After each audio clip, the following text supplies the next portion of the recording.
Hello, Austin County. Today we are here with Jennifer Sutherland of Redeemed and Restored Ministries.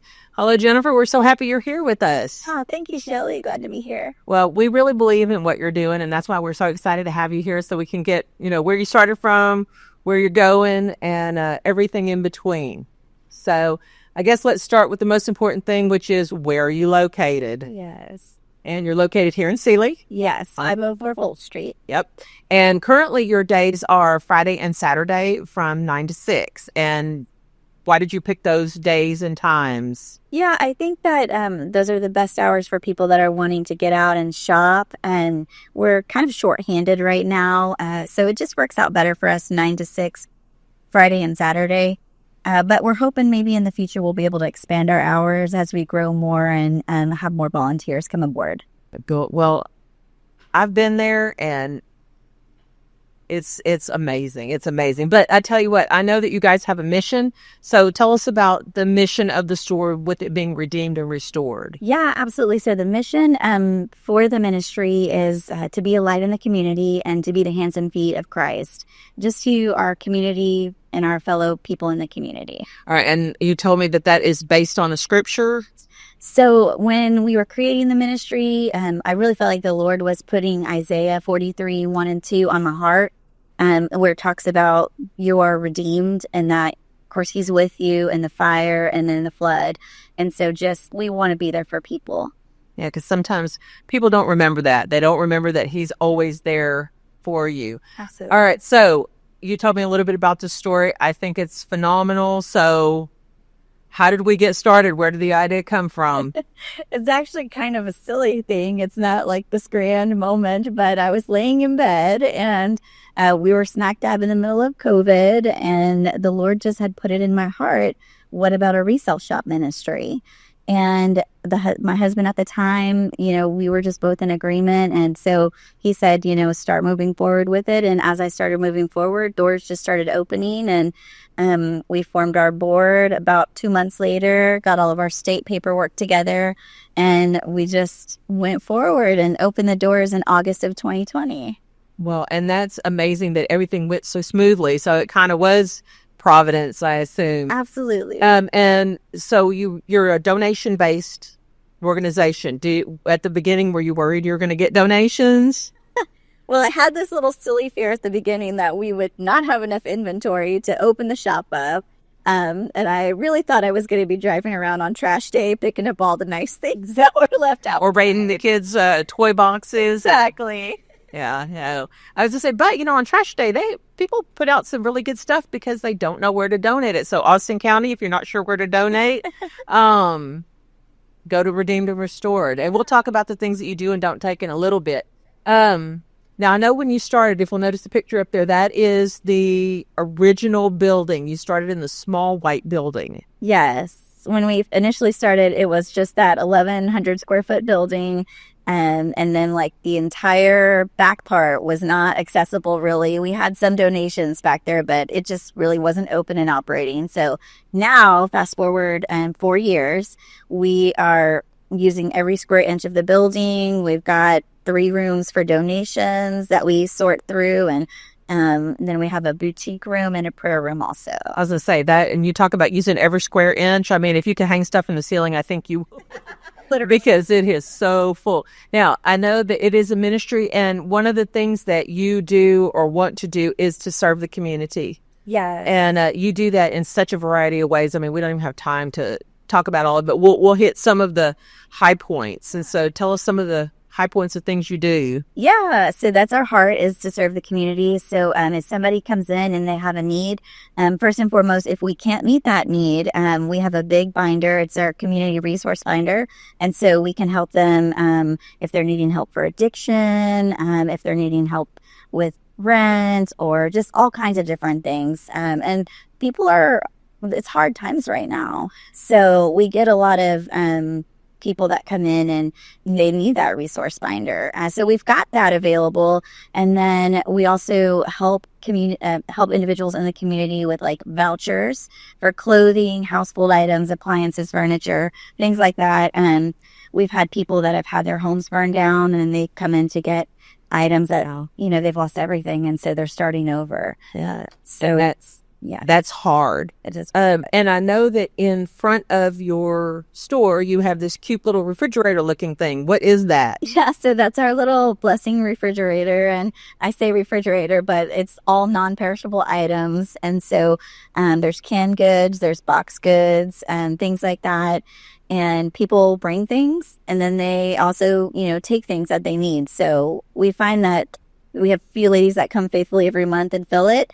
And by the end of the week, it's usually empty. And so it's always a good thing in the community. And it's good because, like we talked about, the fact that some people don't feel comfortable coming and saying, "Hi, I'm hungry," but they can go quietly up there, take what they need, and quietly leave, and still get what they need without having to feel like, somebody's looking at them. It takes away that shame part of it. Right. And I know also that you have chances for community service. Yes, absolutely. So we have volunteers that are able to volunteer. We're there on Thursdays, sorting and pricing, getting the store ready. And then also Friday and Saturday during business hours. We always need help with bagging items and helping customers, taking in donations and things like that. And are you particular about what, it's community service hours. Are there particular people that do this, or? All kinds. So we've got like high schoolers that come from NHS. We've got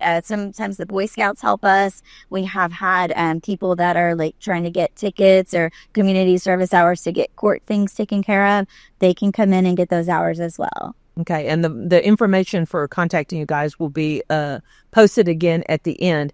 One of the other things you do is, I noticed that on your Facebook page, you were talking about helping the people in North Carolina. Is that? Okay. Yes. So a couple weeks back, we sent 48 bags, trash bags full of winter clothes and scarves and blankets for the people up in North Carolina, victims of Hurricane Helene.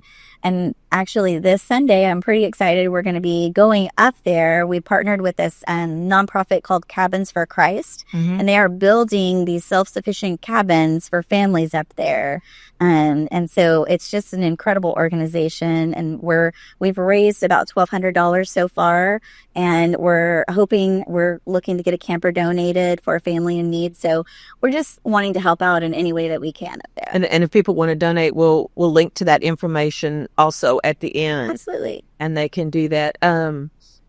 That a lot of people don't realize it's winter up there. We're in Texas. We're still wearing shorts and t-shirts. It's winter up there. That's right. And so you have people with no homes, and that's a wonderful thing.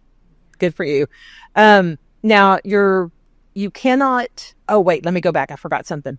Prayer room. Yeah. That is a very important component, Absolutely. It's very near and dear to my heart.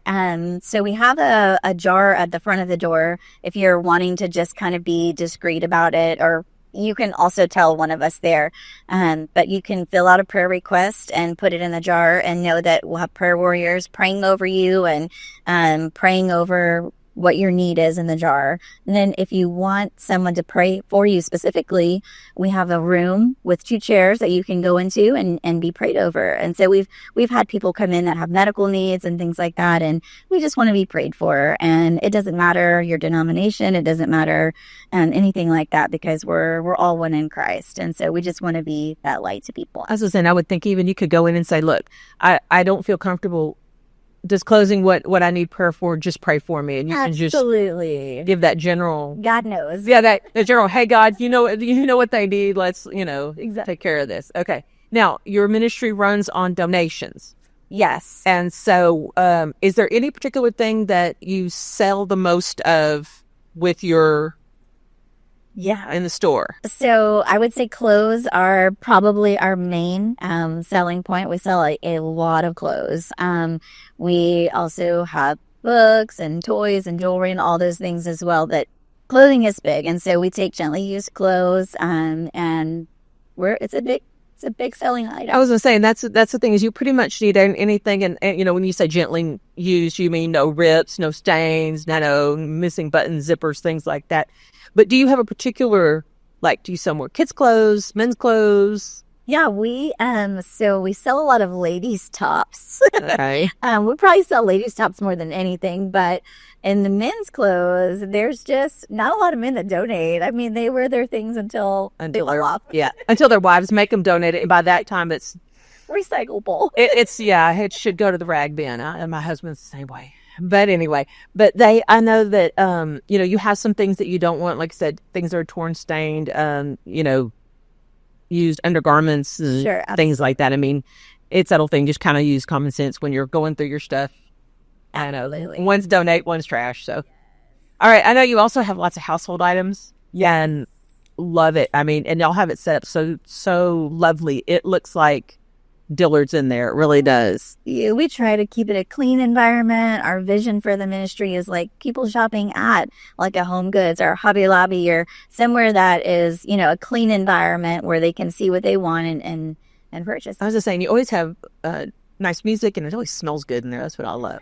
And going with that of the clean environment, there are some things that you cannot take for various and sundry reasons. Yeah, I think probably one of the biggest ones, everybody always calls and says, "Hey, I got a new mattress. Sure. Do you want my old one?" Yeah. So we try really hard. We take pride in keeping it like a clean, sanitary environment. And it's not just our thrift store alone, but a lot of thrift stores don't take these certain items just because they can pose a risk into the store and possibly contaminate things. So Right. we don't take old mattresses, things like old car seats that might be expired or they might have gone through an accident, Right. things like that. They're kind of a safety hazard, so we don't take those. There's a list of items that we don't accept. Yeah, and we'll link that up there. And that's the thing is people sometimes don't realize that. They think, "Oh, this is still good," and it's like, no, because people don't realize the car seats. Me personally, I didn't realize car seats had recalls, or the fact that when they'd gone through an accident, which I guess you should realize that, but you really don't. You think, "Oh, there's nothing wrong with it," but it could have a crack that nobody sees and things like that. Absolutely. So, And we've had problems with dumping in the past, and we've had mattresses dumped, right. old furniture dumped that isn't resellable, and so we've had to kind of get a little stricter on our standards, just because it costs our ministry if we have to take it to the junkyard. Right. So basically, if you have a large item, which like I had a chair once, but I called and said, "Hey, do you have room for the chair?" Absolutely. And you did at that time, and so you were able to take it. Yes. So that's the other thing. And again, we'll link the information at the end. Give them a call and say, "Hey, do you have room for this?" And you talked about the books, and those books are so. I mean, they have them, guys. If you haven't been there, you've got to go look, because it's all set up by kids, homeschool, sci-fi, mystery. I mean, it's wonderfully set up. Yeah. And another thing, we talked about some big items, furniture, like I brought the chair, but I called. Mm-hmm. So you can take some furniture. Yes, gently used furniture as space allows. Sometimes we have a ton of furniture, and so that particular week we may not be able to take in the item, but then other weeks we may have plenty of room for furniture. So it kind of depends on the space we have. So again, give them a call. Absolutely. And with Christmas coming up, a lot of people don't realize that, you guys have some great stuff to shop, like kids' toys. Absolutely. And I mean, some awesome toys that are, they look like they've never been used. Yeah. And so the big thing with that, I know, is that batteries, take those out. Right. Absolutely. That corrode and then mess up the entire. Right. And, anything, of course, again, that's broken. Now, I know that if you have things that are, like if you have 5 Legos, well, you can donate those because you guys can keep it all together until you get a Ziploc bag of Legos. So, if you have a couple of Legos, a couple of blocks, you can donate those too. Same way with your jewelry. You have a case of beautiful jewelry. And I didn't wear my earrings that I got there. These are some I had, but I got some beautiful earrings there, and I'm kind of a earring diva. But anyway, for all the sports people out there, I notice you guys always have sports equipment. Yes, we do. We get a lot of sports equipment, baseball bats, baseballs, gloves, things like that, cleats. And so we try to have a little sporting section. I know it's in winter now, but we're coming into winter. But yeah, we try to have a little area for sporting. I was just saying that would be good for, you have that kid that's like, Mom, I think I want to play baseball. Instead of going out and buying the $50 or $75 glove, you can go there and pay $1.99 and get the glove and the ball and the bat and play with them and try it out, really. And then, oh, they don't like it, just donate it right back. And you're not out that much. The other thing I want to talk about is pricing. You are so reasonable with your prices. Well, thank you. We try really hard. I think we are the lowest place in town to get clothes and items like that.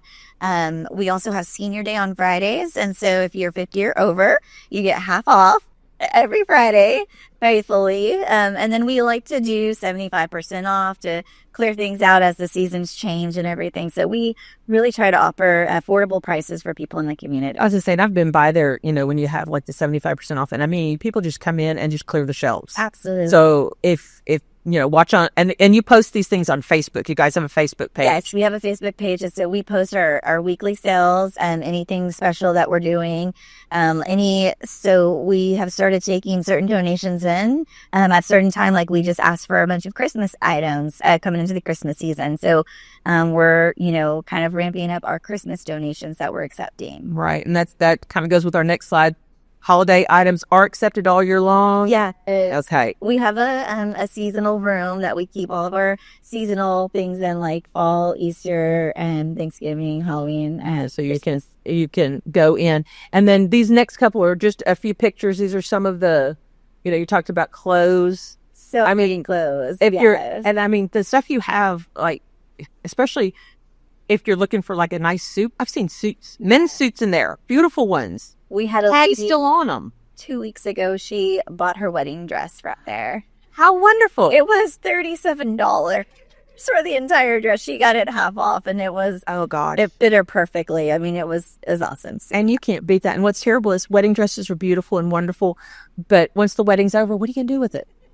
It's donated. And that I would, it's donated. And even like prom dresses, you have some beautiful prom dresses in there. Absolutely. And that's the thing is that because we talked about, times are kind of hard these days. And if you can go in and get a $10 prom dress for your kiddo, yes, that is just, then they can maybe spend a little more on the shoes or go to the salon and get their hair done or their nails done. And, it's all about balance. That's right. So now you talked about the Christmas coming up. You talked about the volunteers. Here are the lovely ladies from Weston Lakes Bible Study. Now, how long did it take them to transform the drab Redeemed and Restored to Santa's Wonderland? So these ladies were amazing. They came in yesterday, and most of them got there around 10, and they were finished by noon. So in a 2-hour time frame, you transformed the whole store. Yeah, I'm excited. Incredible. I'm ready to go. And that's the thing is we have a few pictures here of the way. I mean, again, it's so, everything is so inviting, and it just is. I mean, I can't say enough good stuff. I could talk for 30, 45 minutes here about how amazing it is. And before I'm going to go to this last slide here with the information. All right. Did I miss anything? Is there anything else you want to tell us? Just that we're here for people and to come on in, and whatever the need is, if you just need some retail therapy, or, if you want to come and get prayed for, or if you need some resources, or just want to know what's out in the community and available to you.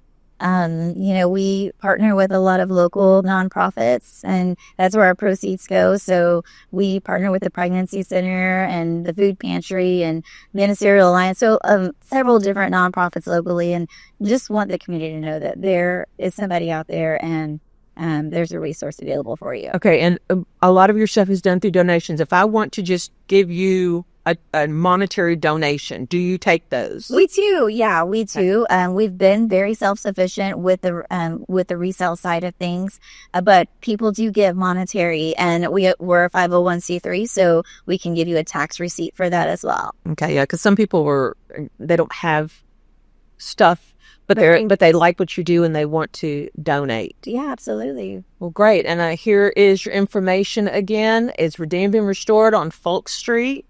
And you guys will be open tomorrow for Santa's Wonderland. And I'm so excited. I'm going to be knocking at the door. So 9 a.m. out here. I'm back here. I'll be. But we are just thrilled to have you, and I'm certain we'll have you back again because what you do is so important. And anytime, you do something great like I love the cabins. I mean, that just, I think that's amazing. So anyway, thank you so much for being here with us. And Austin County, I hope you enjoyed this. And please, as you're cleaning out, remember that, there are people out there that have a need, and something that you don't want or can no longer wear or your child has outgrown could really be a blessing to somebody. So we thank you, and we'll see you next time.